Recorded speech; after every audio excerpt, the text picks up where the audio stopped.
Good evening. I'm Mr. Barrett, one of the characters in the Molle Mystery Theater, which follows right away.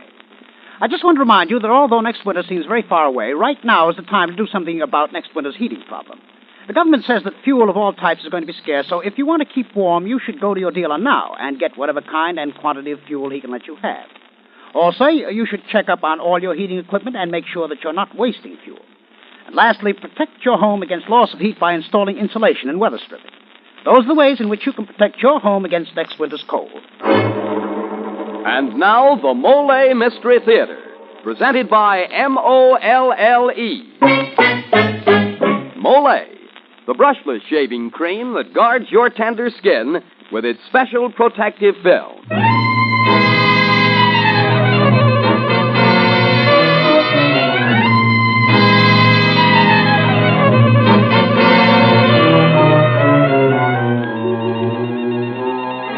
Good evening, ladies and gentlemen. This is Jeffrey Barnes welcoming you to the program that presents the best in mystery and detective fiction. Tonight we bring you an unusual tale of the supernatural by Oliver Onions entitled The Beckoning Fair One. It is a gripping study in human terror, the eerie story of a strange rebellion and the terrible consequences that followed. So here it is, The Beckoning Fair One.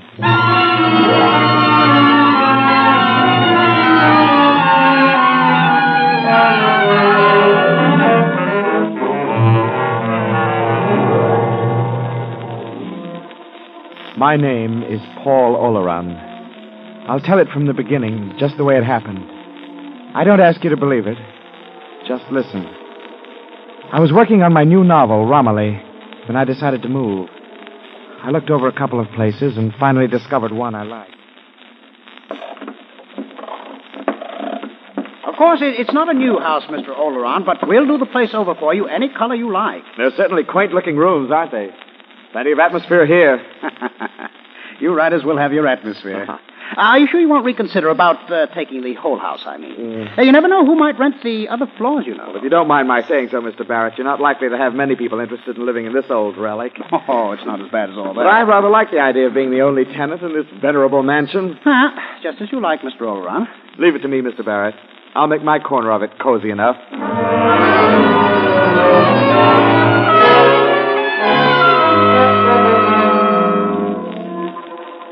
I was thoroughly pleased with my new quarters. There was an air of ancient charm about the place that appealed to my imagination. Then I discovered the handle in the window seat. That meant there was a box underneath. But the lid was stuck. I went to work on it with mallet and chisel.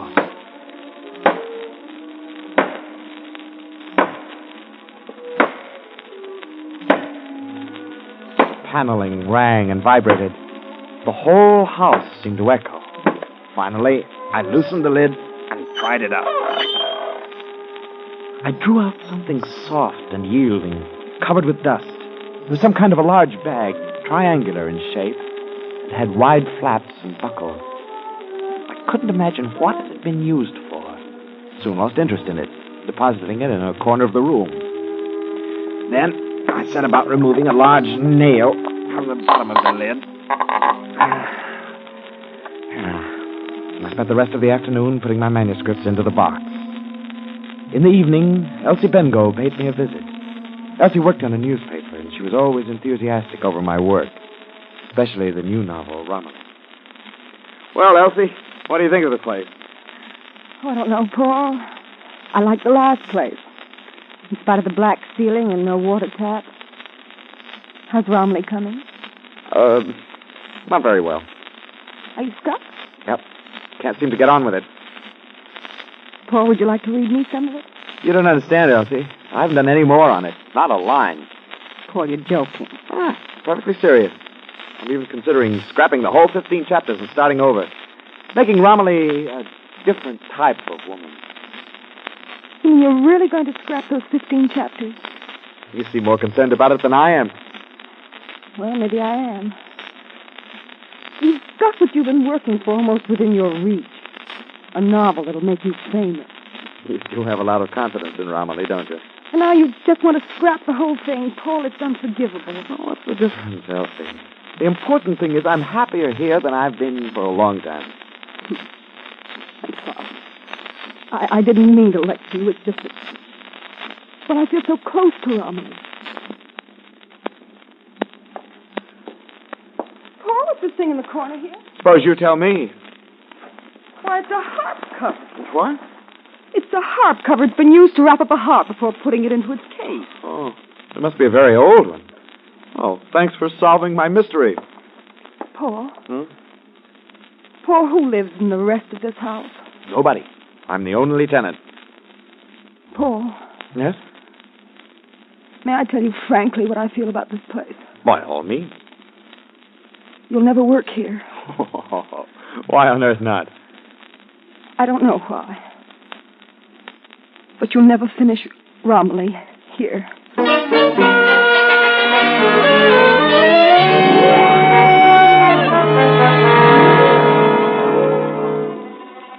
That night, I sat by my fire, pondering over Elsie's prophecy. I looked around the room.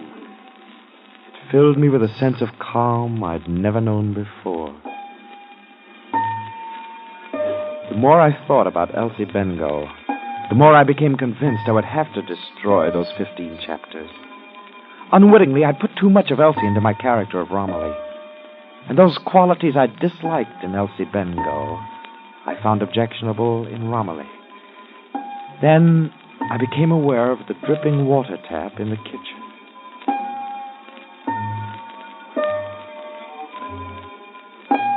It had a tinkling range of 3 notes on which it seemed to play a tune.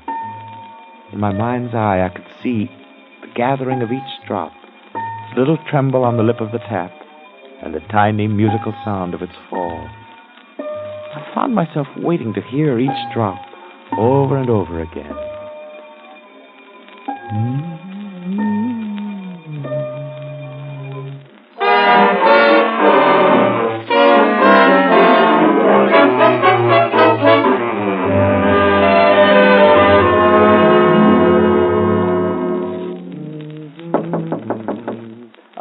Come in.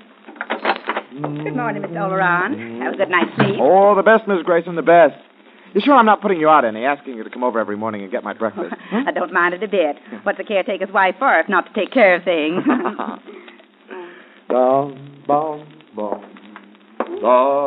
Dear me, but that's a very old tune, Mr. Oleron. I haven't heard it in these 40 years. Hmm? What tune? Oh, the one you was humming. It's called the Beckoning Fair one. Sing it for me. Dear me, I haven't got any voice, but if you want, it went something like this.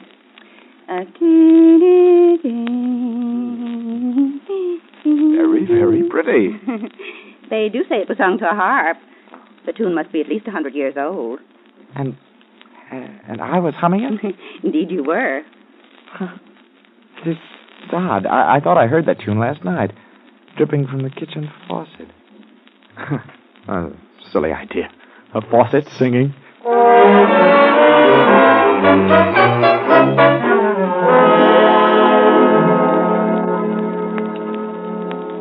As time passed, I became more and more attached to my apartment. But Elsie Bengow did not share my enthusiasm.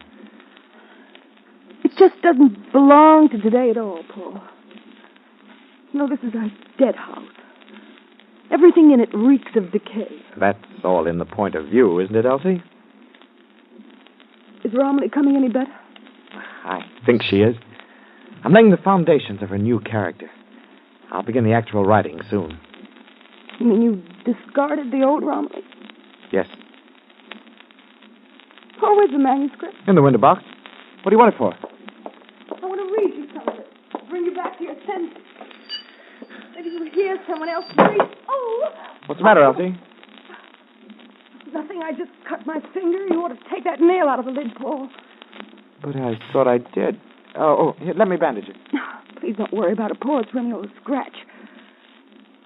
Look, would you walk me down to the bus? It'll do you good to get out for a breath of fresh air. I can't, Elsie. I really must get down to work. No. No, that isn't why you won't go out. Oh, Paul, move out of here. Everything's wrong with this place. Now, Elsie, please. Here, let me see you to the door.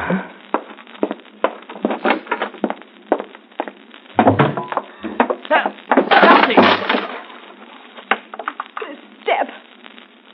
I put my foot through Oh, it. you poor girl. It's so funny. Elsie. First this nail and now this step. Oh, Lord, it's so funny. Elsie, let me help you. No, don't let me go. Elsie. Please let me go away. I'm not wanted here.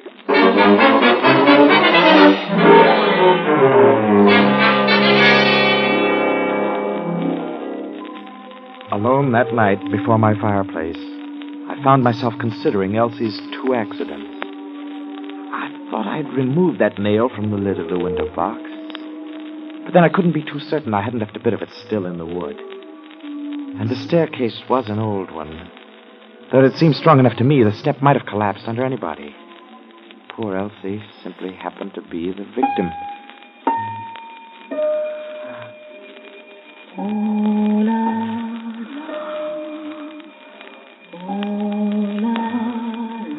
Now my imagination was beginning to play tricks with me. I actually fancied I heard my name in the sound of the dripping water tap. I laughed at myself. That's what came of too much thinking. Suddenly, I stopped laughing. I heard a rustling sound. It seemed to be coming from the center of the room. For a moment, I couldn't identify it. It was a long, sweeping sound, with a faint cracking in it. What is it? What's there? Who's there? That sound. It's a woman combing her hair.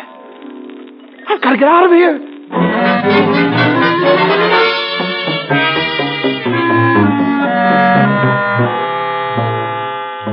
I fled the house. I walked for hours in the cold, clear night. Gradually, my fear left me. I began to laugh at myself. Why, of course I hadn't removed that nail. Of course the wood in that step had been rotted through. As for the invisible woman brushing her hair, I'd been dreaming too much, that was all. It was morning by the time I got back to the house. I hadn't been to bed at all. I was tired. I found Mrs. Grayson, the caretaker's wife, waiting for me in my room. I took the liberty of coming in, Mr. Oran, seeing as the door was open and you weren't home. I've been out for a walk. You needn't bother about breakfast this morning, Miss Grayson. I'm not hungry. From now on, Mr. Oleron, you'll have to make other arrangements for getting your breakfast. What? I won't be setting foot inside your door again. Well, why? What's the matter? I'm a respectable woman, and I'll not be serving a man who makes a habit of entertaining ladies in his room. Ladies? I'll make your bed for you this last time. Make up my bed? That's a good one. I haven't been to bed yet. I haven't been here all night. No? Well, somebody spent the night here, Mr. Oleron, because your bed's been slept in.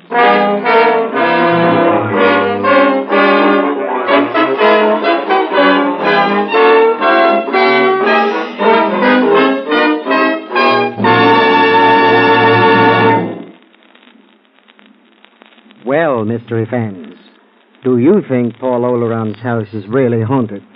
Or is he bewitched by his own imagination? And is there anything he can do to save himself? Yes, Mr. Barnes, there is. Listen to me. I was once bewitched, but I was saved by a magic word. A magic word? What word? Listen, my face was bewitched. Every time I shaved, I used to get invisible little nicks and scrapes. But then I learned the magic word. Molle! Well, gentlemen, there is something magical about the way Molle protects your face against irritating little nicks and scrapes. But there's a common sense reason behind it. You see, Molle has a special protective film, a slick, smooth, moist film with more real body and substance than light, fluffy cream. Molle gives your razor something to ride on. Your razor rides along smoothly from the first stroke to the last without pulling or tugging at your whiskers. And then your tender skin gets the very best of protection against aftershave burn and irritation. Molle is made with ingredients of assured quality, ingredients that meet the official U.S. pharmacopoeia requirements for medical purity. So, gentlemen, try Molle, the brushless shaving cream that puts face protection first. And now back to Jeffrey Barnes and Act Two of The Beckoning Fair One. Paul Oleron, writer, had not been in his new living quarters long before strange things began to happen. Nails put themselves back into the wood. A leaking water tap played an old tune, and an invisible woman appalled Oleron's soul by combing her hair. He has just returned to his rooms after spending the night walking the streets and contemplating the Beckoning Fair One.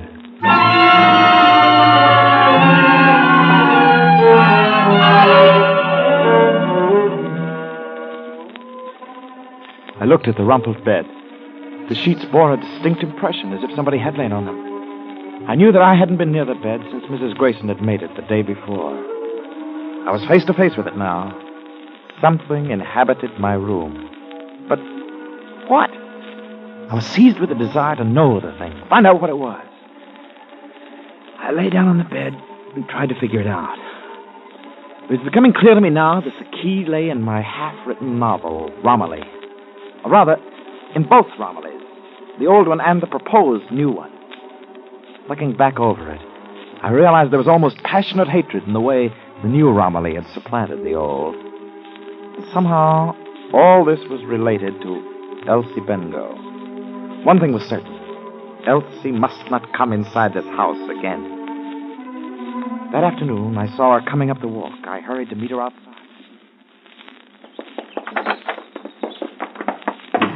I'm sorry, Elsie. I'm just going out. I've got an appointment downtown. You want to walk along with me?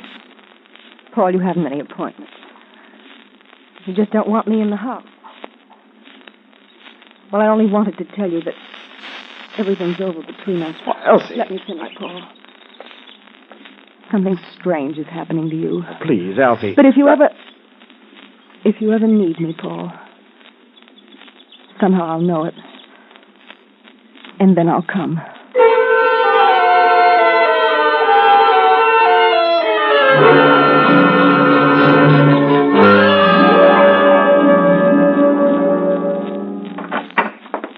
Sorry to bother you so late, Mr. Barrett. There's something I've got to ask you. Oh, glad to be of help if I can. Yes, as renting agent for the house, you'd know something about the previous tenant, wouldn't you?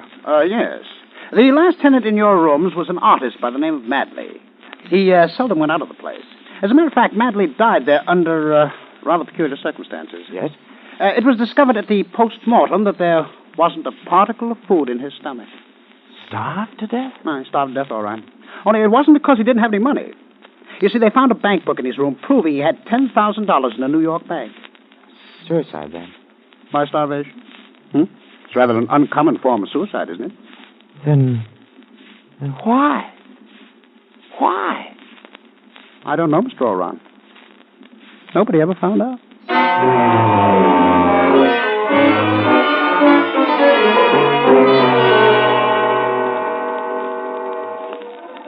I returned to the house. That there was a strange presence there, I was convinced. And now that I'd rid myself of Elsie Bengough, who had been the old inspiration for the character Romilly in my novel, I hoped to meet the Beckoning Fair One, she who was becoming the new inspiration.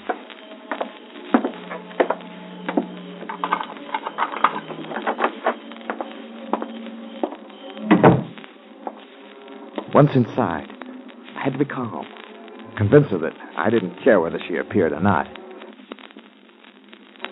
I lit a candle in the bedroom, drew down the blind, took off my coat, and stooped to get my slippers from under the bed. I straightened up. Reflected in the mirror, I saw a gleam of light in the center of the room. It moved up and down through the air. It was the reflection of the candle on my comb. And each of its downward movements was accompanied by a silky, crackling rustle. I went into the living room and returned with the manuscript of the old Romilly. The combing stopped immediately. I was no longer aware of the fair one's presence. As I thought.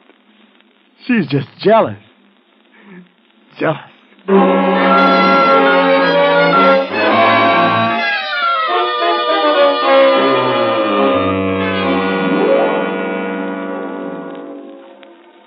Night after night passed, and still I did not see her. My life became one passionate and consuming desire to see the new Romilly, the new heroine of my novel, who had fastened herself on my brain in the guise of the beckoning fair one.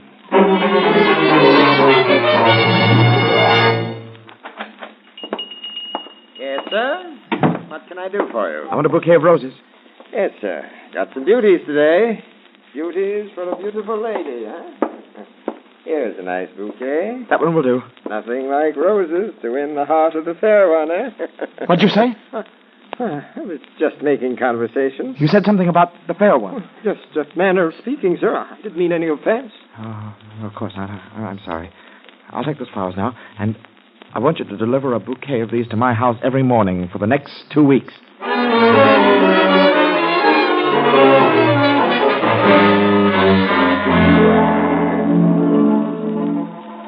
I'd made the arrangements with the florist so I wouldn't have to leave the house at all. I hoped the flowers would unbend her coy, stubborn will. They did no good. I lost track of the days. I walked through my rooms with slippered feet now, treading softly, afraid of frightening her away. I kept the windows shut and the crimson blinds down. In this enticing, flower-laden place, I waited for the beckoning fair one.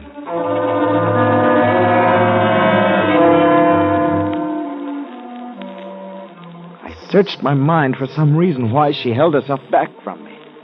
Suddenly it came to me. The manuscript of the old Romilly, those 15 chapters. I was a fool to think that the new Romilly would show herself to me as long as there existed evidence of my former attachment. I took the manuscript from the window box and was about to throw it into the fire. No! Who's there? It's Elsie. Go away. I can't see you now. Please let me in, Paul. No. Paul, you're in trouble. I know you are. I'm all right. Go away. Paul, I only want to help. I promised I'd come if you needed me. Paul. Paul. Please answer me. Paul. I didn't answer. Paul. She was a fool. Coming here where she was not wanted. Why didn't she leave me alone? Her voice only irritated me. Soon her calling stopped. I heard her footsteps going down the stairs.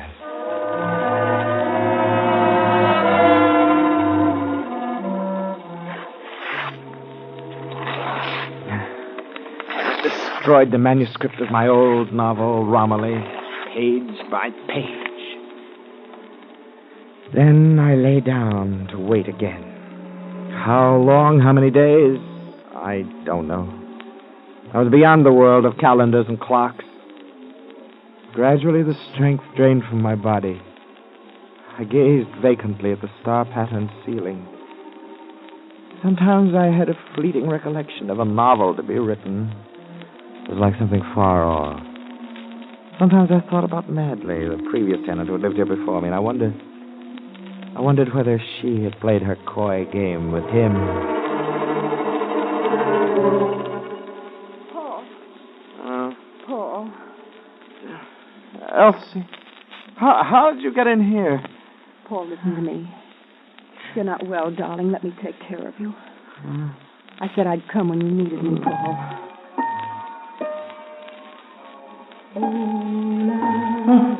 Wait.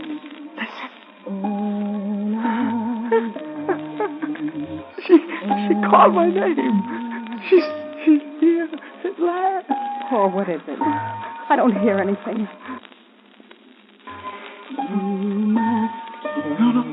The old Elsie, get out quickly. No, I won't leave, Paul. Elsie, you must kill.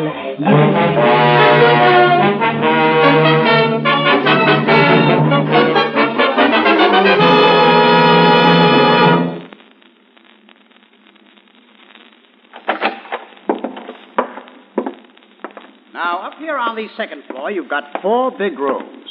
Plenty of light and air. Certainly a quaint-looking place. Say, isn't this the part of the house where that writer lived, the one who's being executed tonight? Yes, this is it. What was the name of that girl he murdered? Elsie Bengo. Of course, it's not a new house, but we'll be glad to do the place over for you. The water tap leaks slightly, but it won't bother you.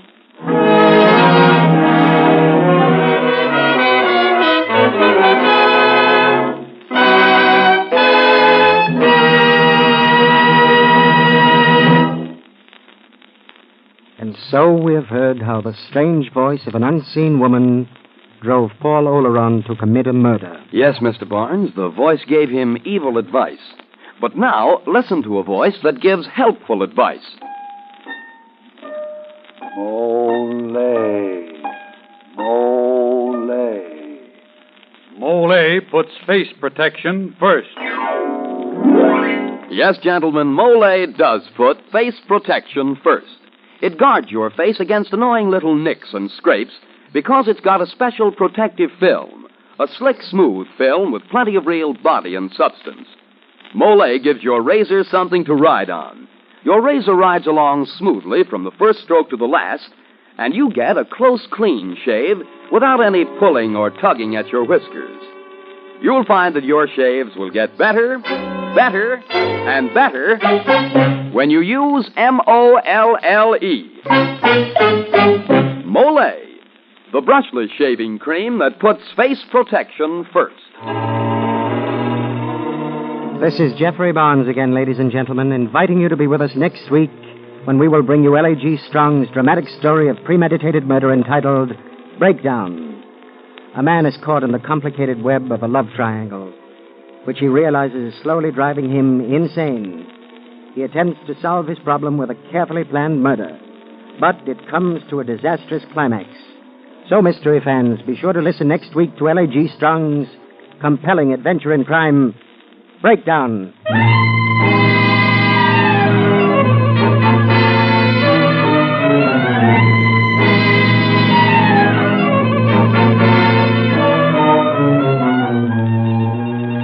The original music for the Molle Mystery Theater is composed and conducted by Jack Miller. The Beckoning Fair One was written by Oliver Onions and adapted for radio by Eric Arthur. Until next Tuesday, this is Dan Seymour saying good night and good shaving with the brushless shaving cream that puts face protection first. Molle.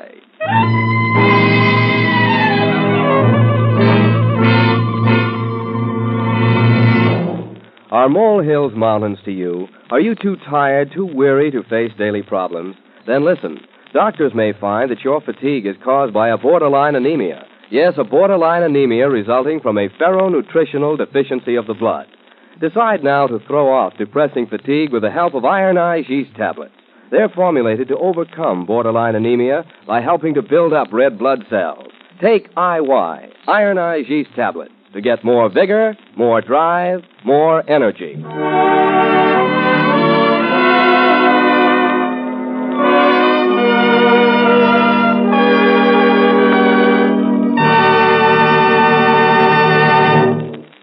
This is the National Broadcasting Company.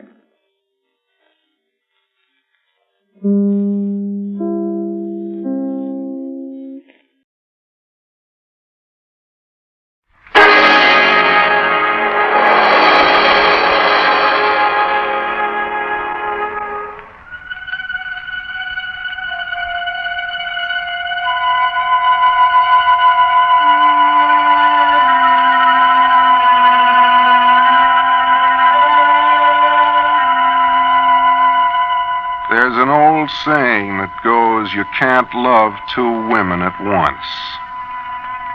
But Maurice Taylor is in a dilemma he fears will drive him to a nervous breakdown, a dilemma he tries to solve by murder.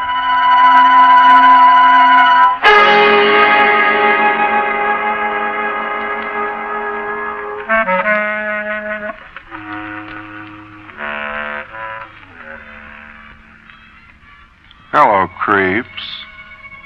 This is T4Y again, on the stage of the Mystery Playhouse. You know, psychologists have demonstrated that a man may have many personalities. On the surface, Maurice Taylor was an ordinary, respected, middle-class Englishman. But deep within his subconscious was a voice urging him to solve a certain nerve-wracking problem by committing murder.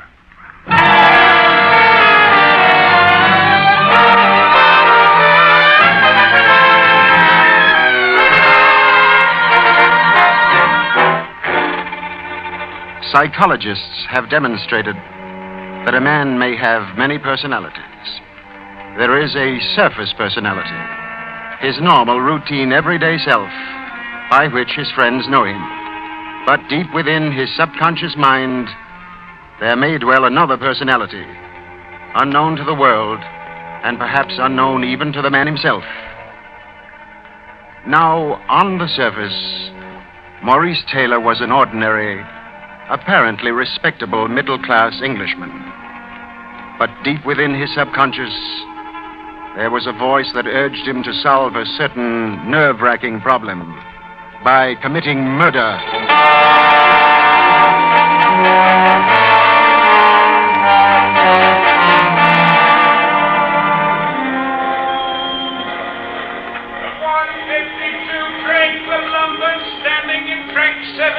Stop at Nottingham, Leicester, Banbury, Bicester,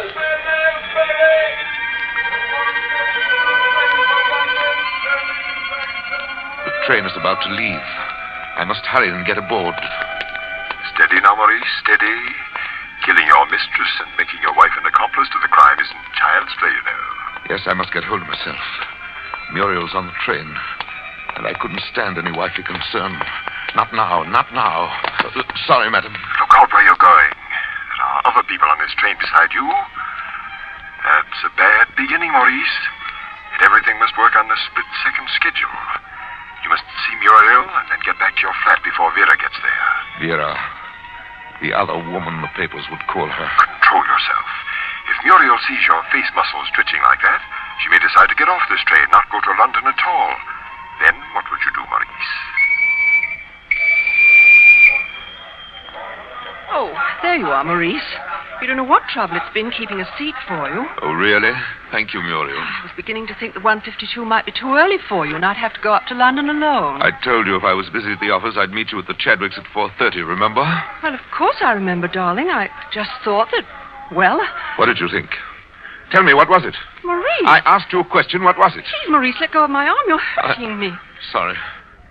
You are in a state, aren't you?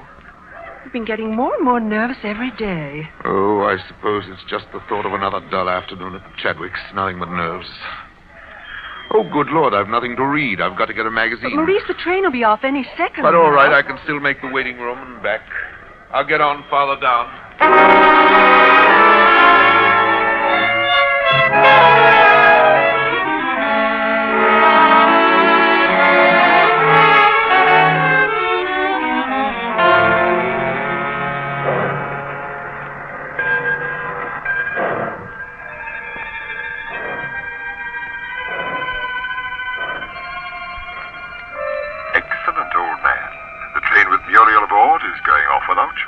Now I can say later that I took the very next train. But what if someone sees me leaving the station now? They won't if you don't make yourself so conspicuous. Turn up your coat collar. That's right. Now stand here while the local comes in. Luck is with me. The local is on time. The train I can later say I took to London. Relax now. In a moment, a lot of country bumpkins will be pouring out of the station, and you can lose yourself in the crowd. I wonder if Vera has arrived at the flat yet. Oh, Lord, how mad it is to kill her in my own home. On the contrary. Why shouldn't she visit your home? She's a friend of your wife's. And killing her there is the most clever part of your plan. Who would ever suspect that you would kill her there? Now start walking. That's right. Go on, leave the station. You mustn't keep Vera waiting. No, I can't keep Vera waiting. I must do it today. Oh, that's being sensible. Otherwise, it would be more than I could bear. My mind is spilling apart as it is. I'll go to pieces soon. I'll have a nervous breakdown. Yes, a nervous breakdown. This affair with Vera has been driving me mad. Paper, mister. All the rugby scores, paper. Get your paper. What's that? Paper? Why should I want a paper? Don't bother me. Oh, just as you say, Governor. Maurice, you called attention to yourself. Don't be so stupid. Now, where are you going? Surely you don't intend to take that bus over there. Every driver on the route knows you by sight. I have to take the number 3 bus. That'll take me out of the way, and I'll have to walk half a mile to the house. There's little chance of anybody recognizing me. I'll sneak down those grubby, improbable streets and go in the back way. I'll be there by 3. Now, aren't you glad you stopped and thought? You mustn't do things by habit. Here comes the right bus now. Run for it, Maurice.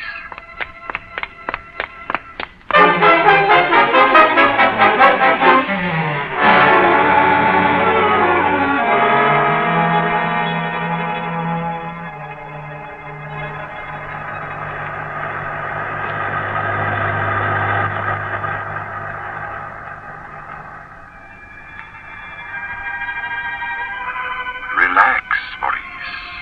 After all, this isn't the first time Vera's been to the house while Muriel was in London shopping. Oh, I'm not the kind who can do this sort of thing according to a blueprint. Think of the advantage that gives you. You're merely committing a crime of passion. That's the kind of murder that gives Scotland Yard the most trouble. As a lawyer, you should know that. I don't want her to suffer. I don't want anyone to suffer, but I must find some peace. If I don't, the breakdown will come. Poor Vera. I wonder what she'll be thinking about when it happens. When I kill her.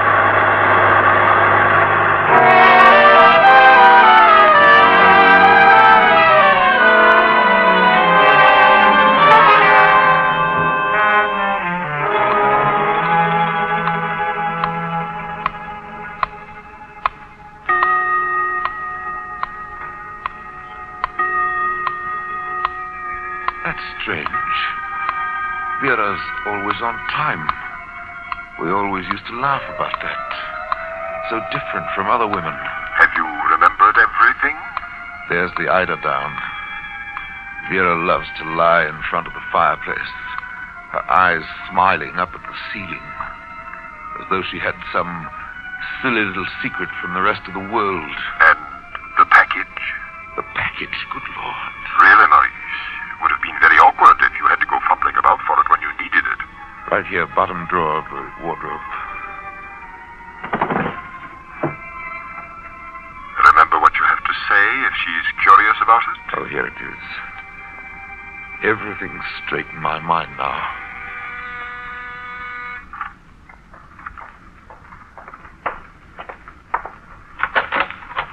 Hello there. Darling. Little Vera. Hello. Why is it I can't ever hold you close enough? Well, perhaps you've never really tried. Perhaps... Maurice, what are you trying to do? Break me in half? Your lips are always so cool, so steady. And that smell of lavender. What's happened to you, darling? You're so very gallant today. Am I? And actually trembling. Do I affect you that way? What do you think life with my wife has been? Well, I'm feminine enough to hope it's been a perfect hell. Your description of it is most apt. Well, aren't you going to take my coat? My glove? Oh, yes, of course.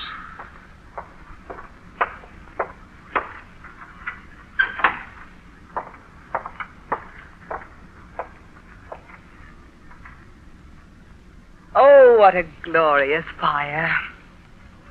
It seems the only sense of peace I ever get is sitting here, like this, in front of it. Peace. Blessed peace.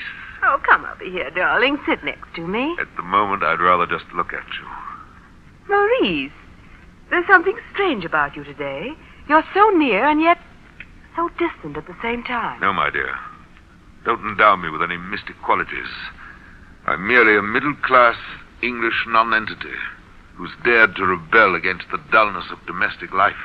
Maurice, have you ever wondered why I've gloried in our furtive appointments? Well? Well, it's very simple. I enjoy all this because you go about it so badly. Oh. Is that supposed to be a recommendation? Well, call it what you will, but it's exciting. Flattering. Go on. You're not made for carrying on an intrigue, Maurice. What exhilarates other men just torments you.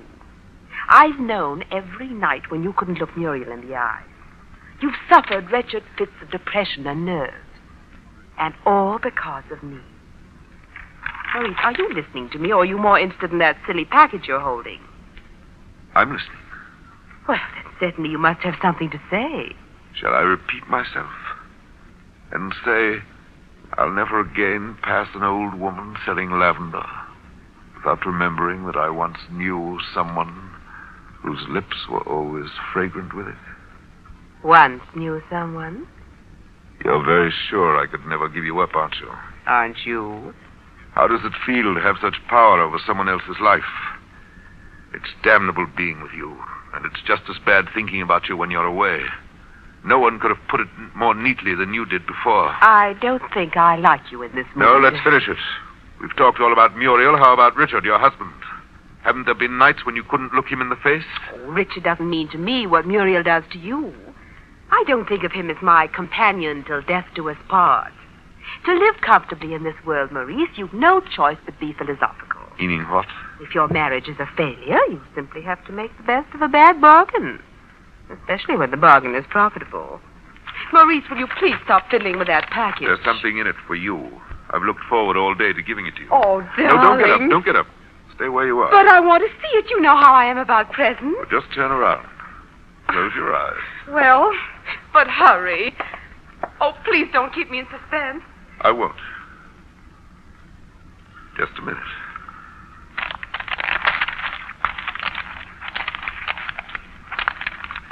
Oh, please hurry, darling.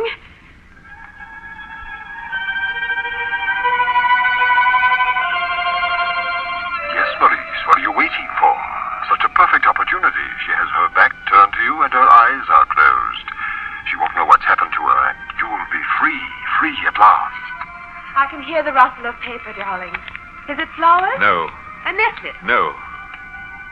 Even if she turns around now, you can always say, this delicately carved knife is for you, Vera. You can use it to open our love notes. Put your arms around me. When I see your presence, I want you to be near so I can kiss you. I won't keep you in suspense any longer, little Vera.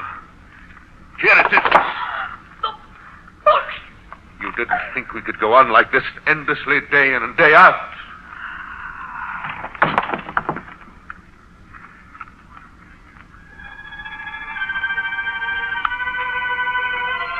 She's quite dead, Maurice.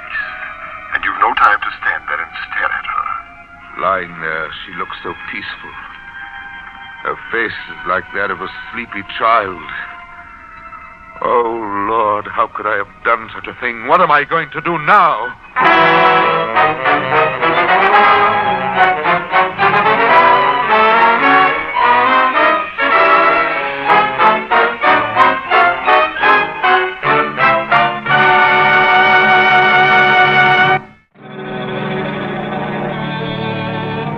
Still shaken by the thought of having murdered Vera Carraway, Maurice Taylor sits haunched behind his paper on the train to London.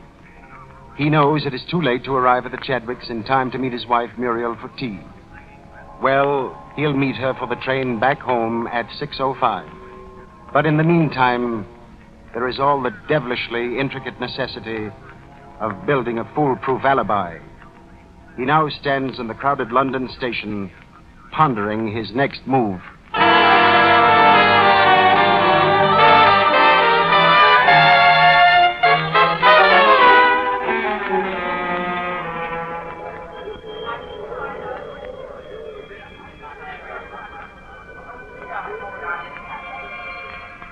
This is the most crucial stage of all, Maurice. Muriel. Stop thinking about your wife. That's all you've been doing on the train. And there are so many other things to occupy your mind. How can I brazen it out when Muriel sees Vera's body there in the living room? I'm not that much of an actor to simulate horror, surprise, pity. First things first. Right now, there's a very important telephone call you must make. Go on. Pick up that phone. Call Tony Baines at his club.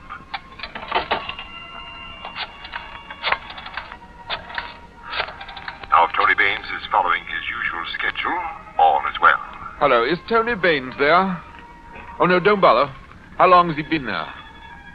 Since lunch, eh? No message, thank you. Goodbye. It's lunch, eh? Perfect. Now, get over to his office at once.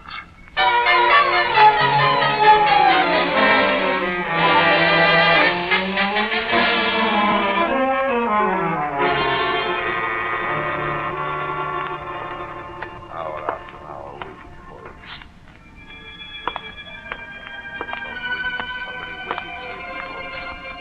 Instead of being impatient because you have to wait in the corridor for Baines, you should toss up your hat in the air and cheer. This is perfect, Maurice. Been at the club since 12. Now it's after 5. So much the better. Suppose Baines gets tight and doesn't come back at all. Then what'll I do? Don't get panicky. If there's anything you can count on in this world, it's habit. You've known Baines since law school. He'll show up at his office for a few minutes as a sop to his conscience.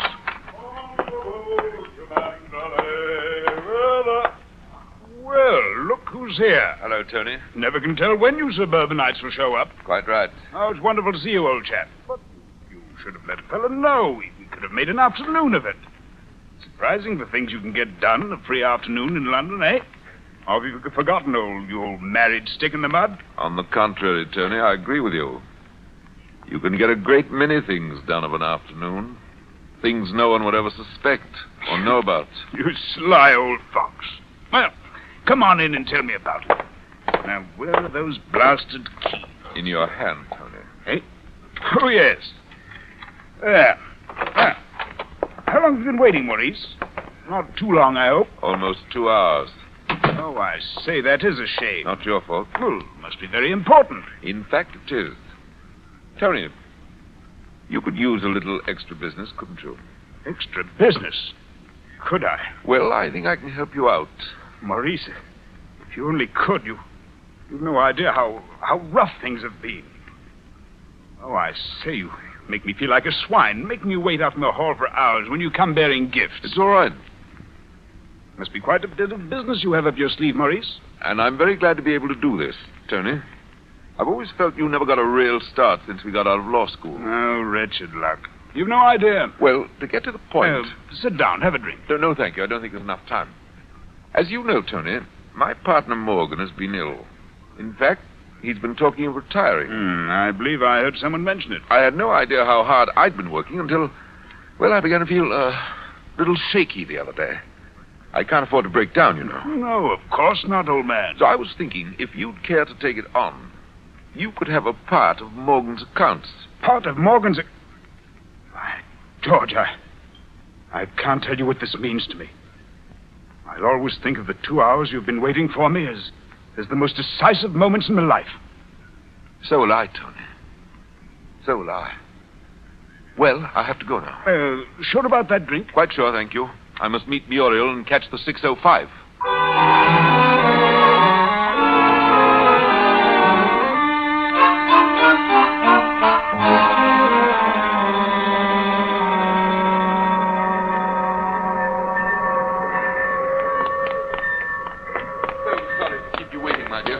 I honestly tried to make it, but... Maurice, why all this fuss? First all this business about the Chadwicks, and now almost missing the train. Missing it?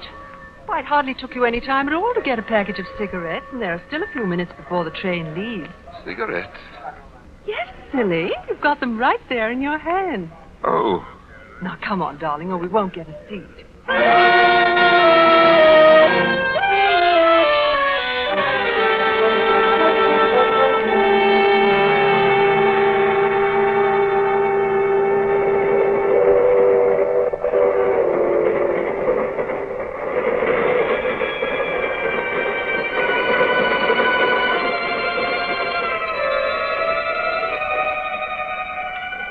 Look at Muriel there in the corner of the seat. Her eyes closed, her hand so delicately against her cheek. She wasn't at all upset about my not turning up at the Chadwicks. She always meets the disagreeable things in life like that. Gracefully, fastidiously. Good Lord, if I only had her composure. Well, she'll need every bit of it soon when we get home. Home. Oh, Lord, Vera lying there dead. Dead, I can't stand it. Stop that. Pull yourself together. But so much can go wrong. I'll give myself away to Muriel. No, you won't. Muriel will hate me. She'll turn me over to the police. Will you stop that, you fool? I wonder if Muriel will scream when she sees the body. Darling, did you say something? What? No. Perhaps I was thinking aloud. Oh, you're tired, aren't you? Well, you'll feel better when we get home.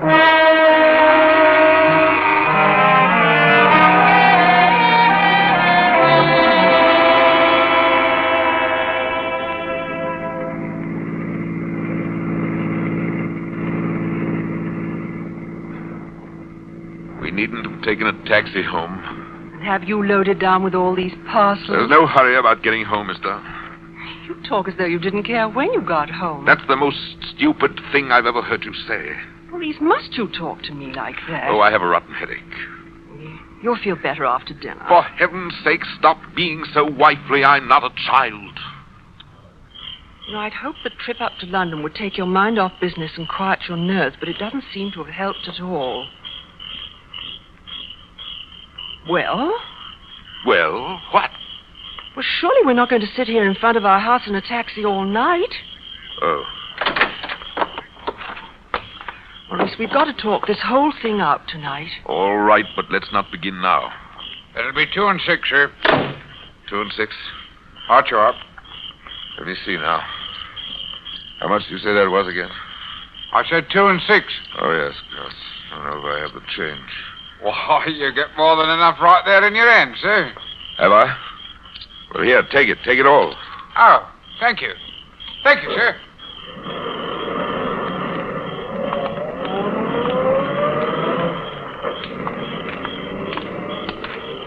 It's one thing being generous, Maurice, but people don't just dump all their money into a cabbie's hand like that. I have the key.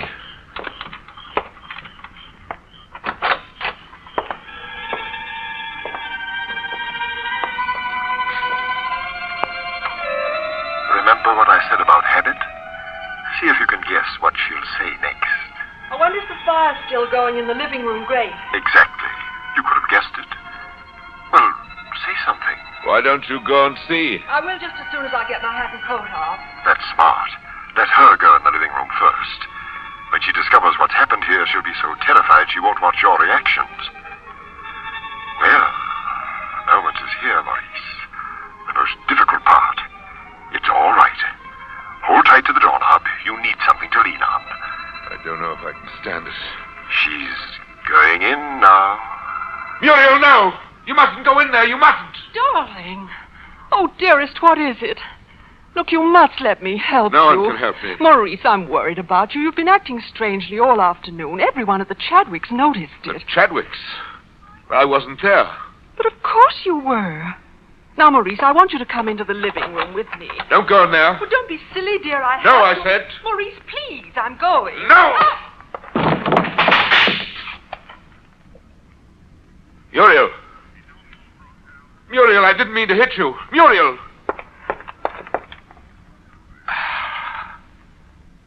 She's dead. Dead. Someone's at the door. Lord, what'll I do? I'll get rid of them. I'll give some excuse, anything.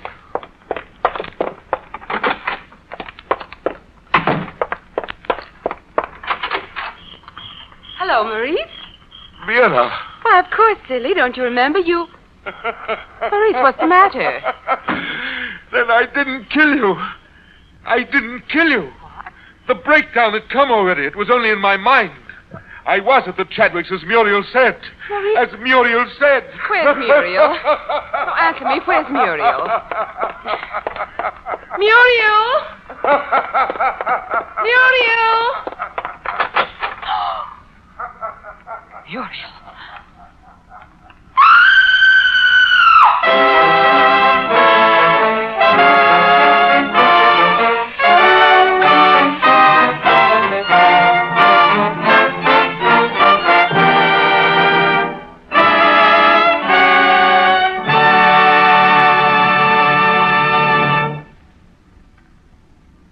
But now it's time to close the Mystery Playhouse.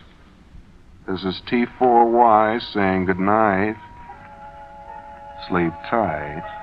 This is the Armed Forces Radio Service.